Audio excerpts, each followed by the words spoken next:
नमस्कार मेरे प्यारे बच्चों, मेरे YouTube चैनल सबल एजुकेशन में आप सबका बहुत बहुत स्वागत है। आज हम कक्षा 12 की पुस्तक अभिव्यक्ति और माध्यम के टॉपिक पत्रकारीय लेखन के विभिन्न रूप और लेखन प्रक्रिया, ये आपके सेकेंड टर्म के पाठ्यक्रम में है। इसे पढ़ने और समझने जा रहे हैं। इस पर आधारित प्रश्न आपसे एग्जाम में पूछे जाएंगे। तो बच्चों, आज मैं यही प्रश्न उत्तर आपको इस वीडियो के माध्यम से समझाने जा रही हूँ। तो हम इस वीडियो को शुरू करते हैं। सबसे पहला प्रश्न है, पत्रकारीय लेखन क्या है, स्पष्ट कीजिए। समाचार माध्यमों में काम आने वाले पत्रकार अपने पाठकों, दर्शकों और श्रोताओं तक सूचना पहुंचाने के लिए लेखन के विभिन्न तरीके अपनाते हैं, जिसे पत्रकारीय लेखन कहते हैं। तो बच्चों, हमारे जो समाचार माध्यम है, टीवी है, रेडियो है, समाचार पत्र हैं, तो इसके माध्यम से पत्रकार जो अखबार पढ़ने वाले हैं, टीवी देखने वाले हैं, रेडियो सुनने वाले हैं, उन तक विभिन्न तरीक़ों से सूचनाएं पहुंचाते हैं। ये जो सूचनाएं पहुंचाने के ढंग हैं, इन्हें ही पत्रकारीय लेखन कहते हैं।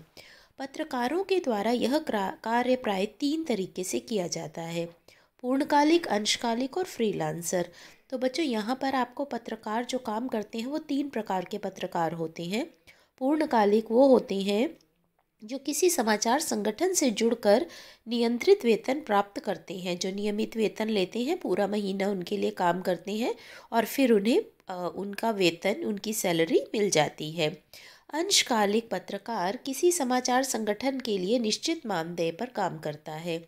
जो अंशकालिक, अंश मतलब कुछ समय काम करने वाला, तो वो एक निश्चित सैलरी पर, उसको पर घंटे के हिसाब से पेमेंट हो जाती है। अगर हफ्ते में वो 10 घंटे काम करता है तो उसे 10 घंटे के हिसाब से पैसे मिलते हैं, उसे हम कहते हैं अंशकालिक। तीसरा है फ्रीलांसर। फ्रीलांसर पत्रकार किसी विशेष समाचार संगठन से नहीं होता, वह भुगतान के आधार पर अलग अलग अखबारों के लिए लिखता है।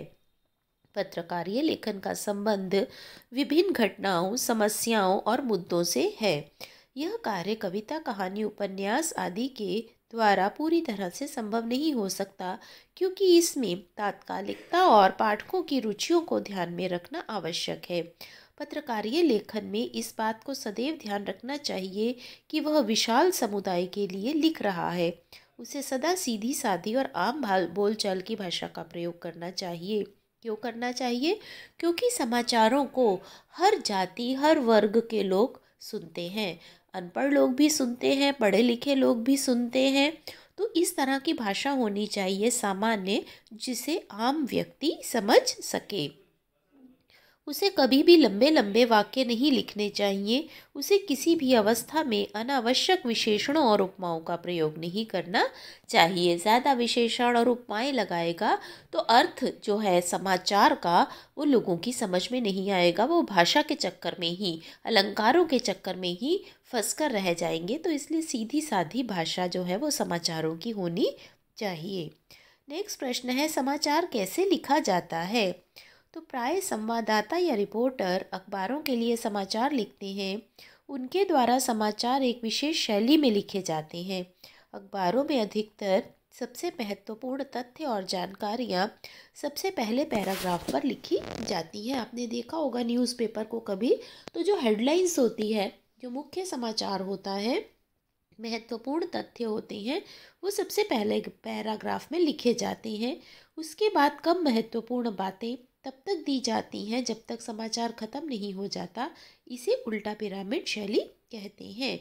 तो बच्चों, उल्टा पिरामिड शैली क्या है? जिसमें इंट्रो या मुखड़ा सबसे पहले होता है, जिसमें सबसे महत्वपूर्ण बात की जाती है, बॉडी फिर कम महत्वपूर्ण बातें बताई जाती हैं, और समापन बे समाचार को ख़त्म किया जाता है। तो इस समाचार लिखने की एक शैली है जिसे हम उल्टा पिरामिड शैली कहते हैं। उल्टा पिरामिड में समाचार का ढांचा, यह तरीका सबसे लोकप्रिय और उपयोगी माना जाता है। यह शैली कहानी लेखन से उल्टी है। इस शैली का आरंभ 19 शताब्दी में हुआ था और इसका विकास अमेरिका के गृह युद्ध में हुआ था। अगला प्रश्न है, अच्छे लेखन के लिए ध्यान में रखी जाने वाली महत्वपूर्ण बातों को स्पष्ट कीजिए।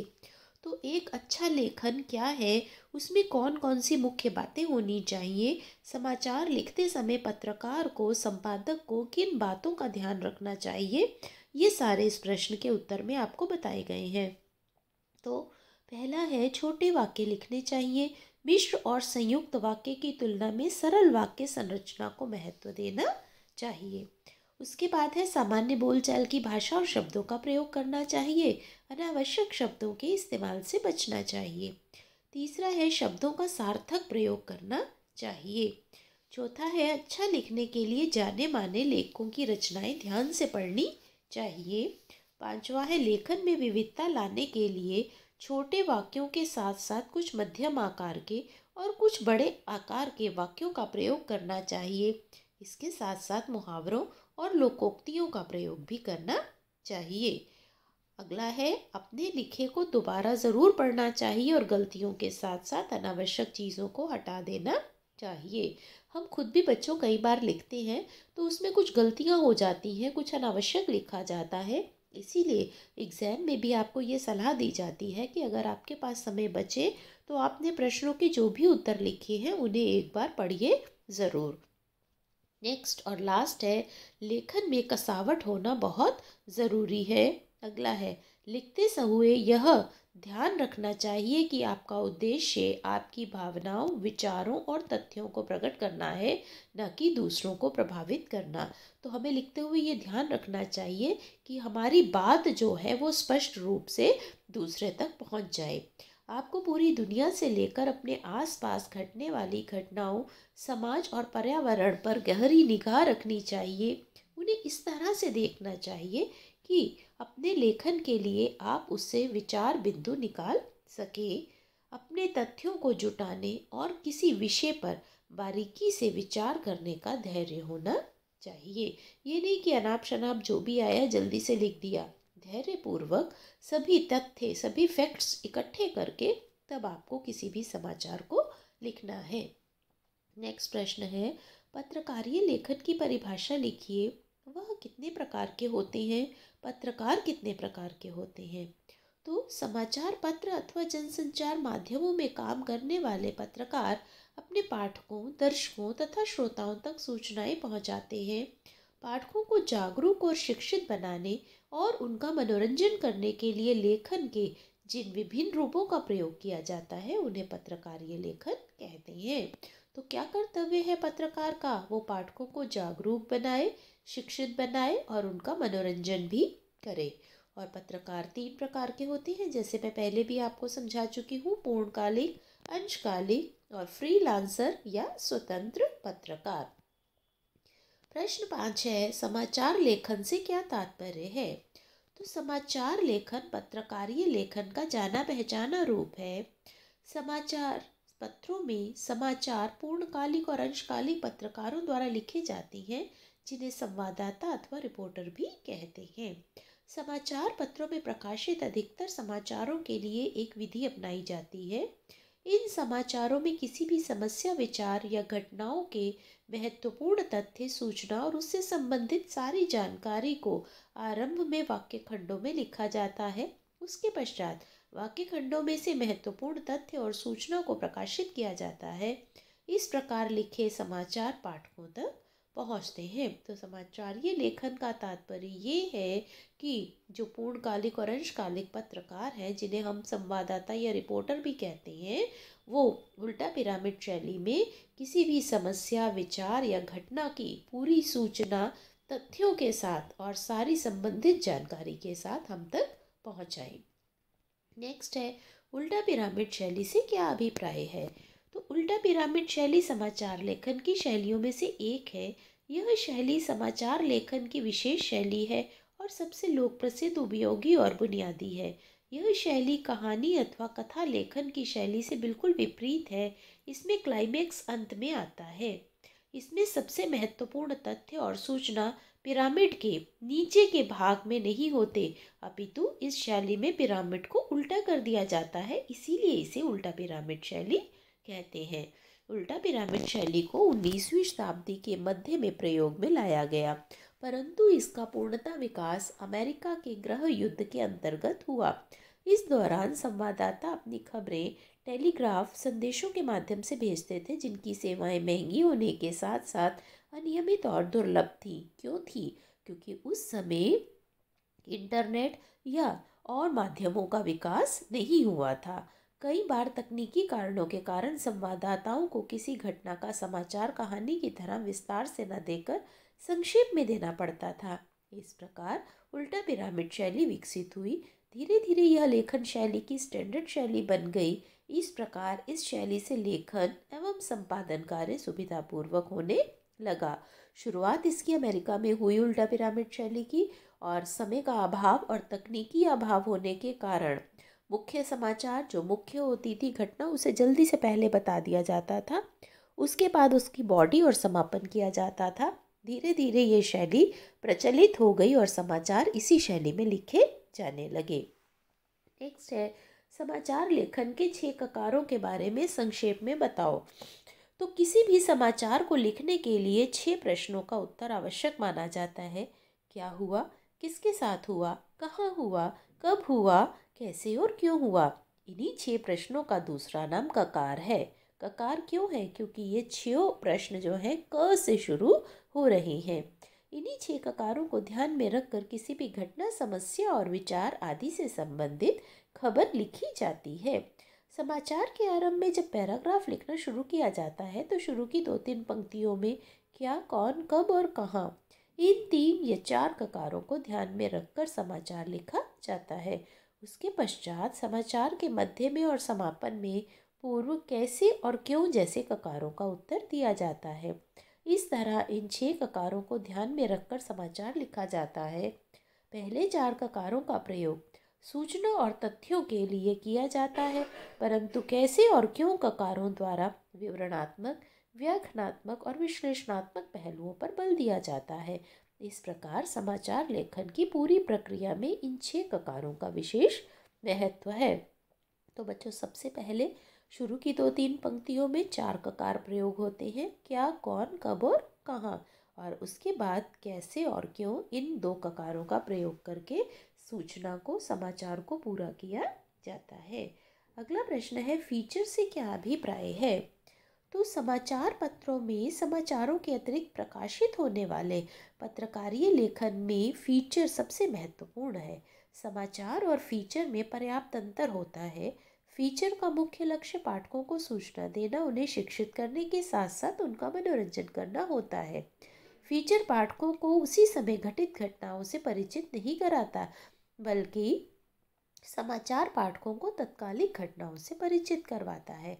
तो फीचर जो है वो हमें किसी पुरानी घटना या आगामी घटना के बारे में भी बता सकता है, जबकि समाचार जो है वो तुरंत उसी समय घटी हुई समाचार घटना के बारे में हमें बताता है। फीचर लेखन की शैली समाचार लेखन की शैली से भी भिन्न होती है। समाचार लिखते समय रिपोर्टर वस्तुनिष्ठता और तथ्यों की शुद्धता पर बल देता है। उसमें अपने विचारों को प्रकट करने का अवसर नहीं होता। अगर वो अपने विचार बच्चों प्रकट करने लगेगा तो जो सही समाचार है वो हम तक नहीं पहुंच पाएगा।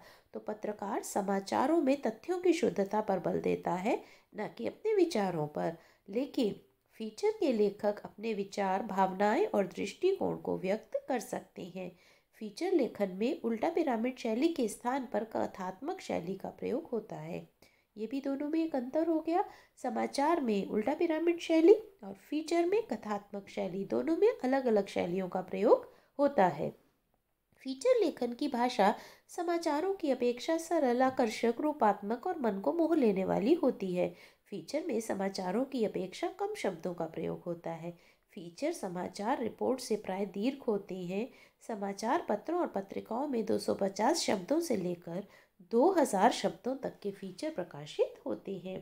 तो एक आकर्षक, रोचक और अच्छे फीचर के साथ पोस्टर, रेखांकन, ग्राफिक्स का होना आवश्यक है। ये भी गुण है बेटे। समाचार में ज़रूरी नहीं है कि पोस्टर, रेखांकन और ग्राफिक्स हों। फीचर का विषय हल्का एवं गंभीर कुछ भी हो सकता है। फीचर एक पाठशाला के परिचय से लेकर किसी शैक्षणिक यात्रा पर भी केंद्रित हो सकता है। फीचर एक ऐसा नुस्खा है जो ज़्यादातर विषय एवं मुद्दों को ध्यान में रखकर उसे प्रस्तुत करते हुए दिया जाता है। फीचर की इन्हीं विशेषताओं के कारण कुछ समाचारों को भी फीचर शैली में प्रस्तुत किया किया जाता है। तो अगर आपको समाचार और फीचर में अंतर क्या है ये बताना हो तो भी आप इसी प्रश्न का यही उत्तर लिखेंगे।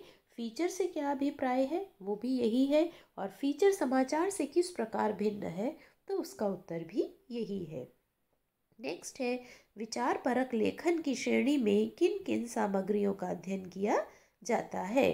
तो विचार परक, जिन पर हम विचार प्रकट कर सकते हैं, जो हमारे विचारों को उत्तेजित करती हैं, जिनके माध्यम से हम अपने वैचारिक तत्वों को दूसरे तक पहुंचाता है, समाचार में वैचारिक लेखन की श्रेणी में हम किन किन सामग्रियों का अध्ययन कर सकते हैं।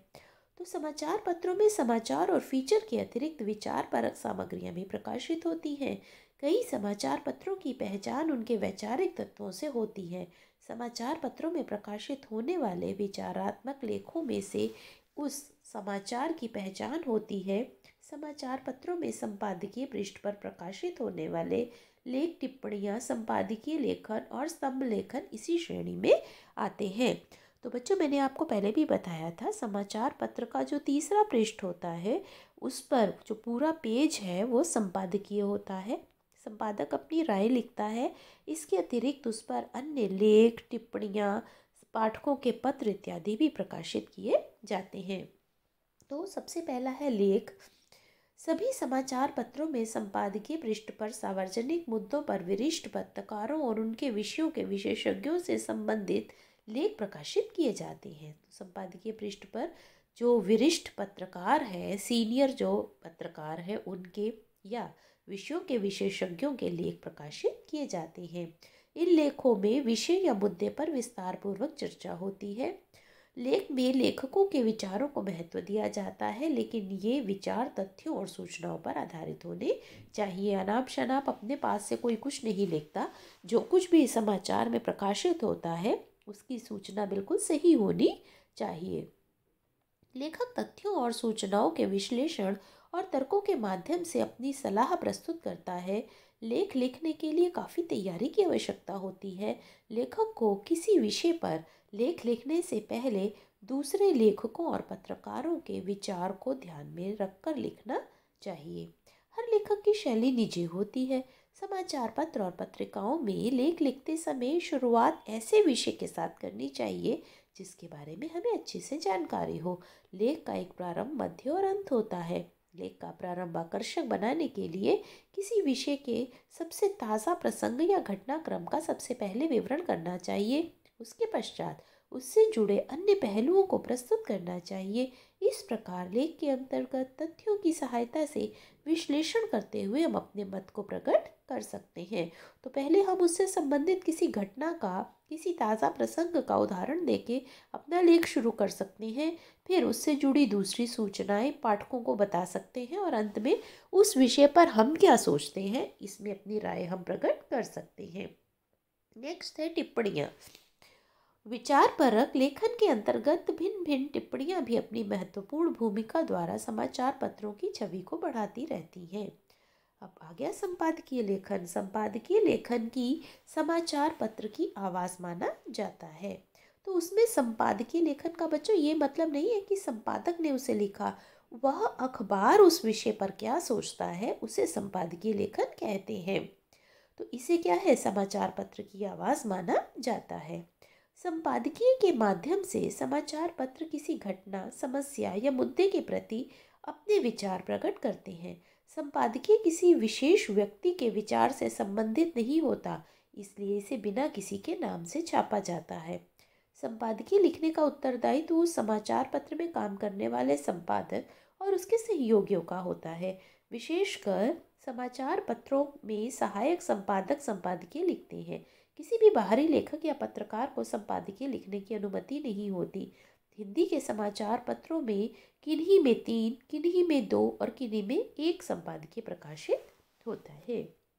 फिर है स्तंभ लेखन। स्तंभ लेखन विचार परक लेखन का प्रमुख रूप है। जिन लेखकों की लेखन शैली विकसित हो जाती है उन लेखकों की लोकप्रियता को देखकर समाचार पत्र उन्हें नियमित स्तंभ लेखन का उत्तरदायित्व देते हैं। आपने देखा होगा बेटा, न्यूज़पेपर में संपादकीय पृष्ठ पर स्तंभ लेखन होता है, स्पीकिंग ट्री होता है, कोई प्रेरणादायक कथा लिखी जाती है, कोई प्रेरणादायक लेख लिखा जाता है जो महान लेखकों के विचार होते हैं। स्तंभ का विषय और उसमें विचार लेखक अपनी इच्छा अनुसार चुन और अथवा व्यक्त कर सकता है। स्तंभ में लेखक के विचार अभिव्यक्त होते हैं। स्तंभ की पहचान लेखकों के नाम पर की जाती है। कुछ स्तंभ इतने प्रसिद्ध हो जाते हैं कि समाचार पत्र उनके कारण ही पहचाने जाते हैं। नए लेखकों की अपेक्षा पुराने लेखकों को स्तंभ लिखने का मौका ज़्यादा मिलता है। स्तंभ जनमत के लिए दर्पण का कार्य करता है। तो ये तो बच्चों संपादकीय लेखन, स्तंभ लेखन, टिप्पणियाँ और लेख, ये विचार परक लेखन के अंतर्गत आते हैं, जिसमें जो महान लेखक हैं, संपादक हैं, वो अपने विचार प्रकट करते हैं और ये सब चीज़ें संपादकीय पृष्ठ पर समाचार पत्र में छापी जाती हैं। नेक्स्ट है, संपादक के नाम पत्र किस प्रकार लिखा जाता है।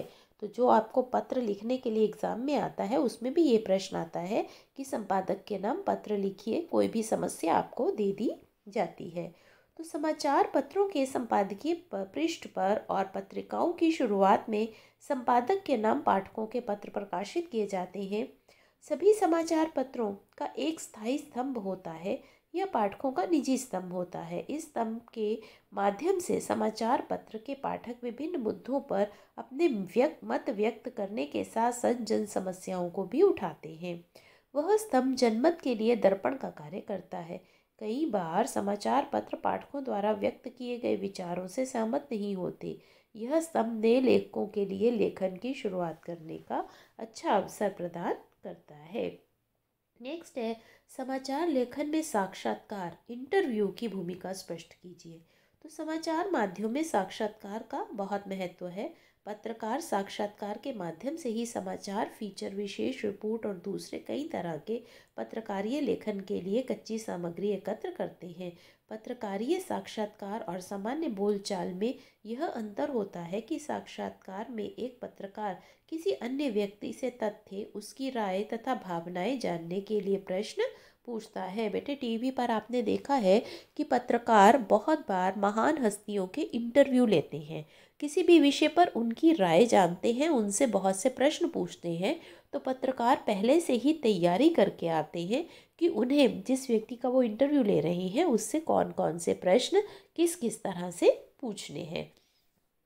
एक सफल साक्षात्कार के लिए केवल ज्ञान का होना जरूरी नहीं, ज्ञान के साथ साथ संवेदनशील, कूटनीति, धैर्य और साहस जैसे गुण भी उसमें होने चाहिए। एक अच्छे और कुशल साक्षात्कार के लिए आवश्यक है कि जिस विषय और जिस व्यक्ति के साथ साक्षात्कार करना हो उसके बारे में पर्याप्त जानकारी हो, साक्षात्कार से क्या निकालना है और उसके बारे में स्पष्ट रहना आवश्यक है। प्रश्न केवल वही पूछे जाने चाहिए जो समाचार पत्र के एक आम पाठक के मन में हो सकते हैं। साक्षात्कार की अगर रिकॉर्डिंग करना संभव हो तो अच्छा है, नहीं तो साक्षात्कार के समय नोट्स लेते रहना चाहिए। साक्षात्कार को लिखते समय दो तरीकों में से कोई भी एक तरीका सुविधा अनुसार अपनाया जा सकता है। साक्षात्कार को प्रश्न और फिर उत्तर के रूप में लिखा जा सकता है या फिर उसे एक आलेख की तरह भी लिखा जा सकता है। तो जो इंटरव्यू लेने वाला है उसे बहुत ही अलर्ट रहकर साक्षात्कार लेना है। ये सब प्रश्न बच्चों आपके लिए बहुत इम्पॉर्टेंट है, इन्हें जानना भी आपके लिए बहुत ज़रूरी है, क्योंकि आप मास मीडिया में अपना कैरियर 12वीं क्लास के बाद बना सकते हैं और ये सारे प्रश्न मास मीडिया से ही जुड़े हुए हैं। नेक्स्ट है, विशेष रिपोर्ट किस प्रकार लिखी जाती है, स्पष्ट कीजिए। तो पत्रिकाओं और अखबारों में प्राय विशेष रिपोर्ट दिखाई देती है जो गहरी छानबीन, विश्लेषण और व्याख्या का परिणाम होती है। इन्हें किसी विशेष समस्या, मुद्दे या घटना की छानबीन के बाद लिखा जाता है। यह लेखन कार्य तथ्यों पर पूरी तरह से आधारित होता है। खोजी रिपोर्ट, इन डेप्थ रिपोर्ट, विश्लेषणात्मक रिपोर्ट और विवरणात्मक रिपोर्ट के विशेष तथ्यों को सामने लाया जाता है जो पहले उपलब्ध नहीं थे। खोजी रिपोर्ट में प्राय भ्रष्टाचार, अनियमितताओं और गड़बड़ियों को उजागर किया जाता है। इन डेप्थ रिपोर्ट में किसी घटना, समस्या या मुद्दे को सामने लाया जाता है। विश्लेषणात्मक रिपोर्ट में किसी घटना या समस्या से जुड़ी तथ्यपरक व्याख्या की जाती है और विवरणात्मक रिपोर्ट में किसी घटना का बारीक और विस्तृत वर्णन प्रस्तुत किया जाता है। किसी भी विशेष रिपोर्ट के लेखन में निम्नलिखित बातों की ओर ध्यान दिया जाना आवश्यक है। विशेष रिपोर्ट का लेखन कार्य उल्टा पिरामिड शैली में किया जाता है। कभी कभी रिपोर्ट को फीचर शैली में भी लिखा जाता है। बहुत विस्तृत रिपोर्ट में उल्टा पिरामिड शैली और फीचर शैली को कभी कभी आपस में मिला दिया जाता है। कई बार लंबी रिपोर्ट को श्रृंखलाबद्ध करके कई दिन छापा जाता है। रिपोर्ट की भाषा सरल, सहज और आम बोलचाल की भाषा होनी चाहिए। तो बेटे, जैसे ही आप नाम से ही जान रहे हैं, विशेष रिपोर्ट किसी विशेष विषय को लेकर उस पर जो रिपोर्ट तैयार की जाती है, उस विषय के बारे में पूरी खोज करके जो जानकारी हमारे सामने लाई जाती है, जो सूचनाओं पर और फैक्ट्स पर आधारित होती है, उसे हम विशेष रिपोर्ट कहते हैं। तो आशा है पत्रकारीय लेखन के बारे में आपके सारे डाउट्स क्लियर हो गए होंगे। ये कक्षा 12 का एक महत्वपूर्ण विषय है। वीडियो अच्छा लगे तो इसे और अपने साथियों के साथ शेयर कीजिए। मेरे चैनल सबल एजुकेशन को सब्सक्राइब कीजिए। मेरे साथ बने रहने के लिए बहुत बहुत धन्यवाद।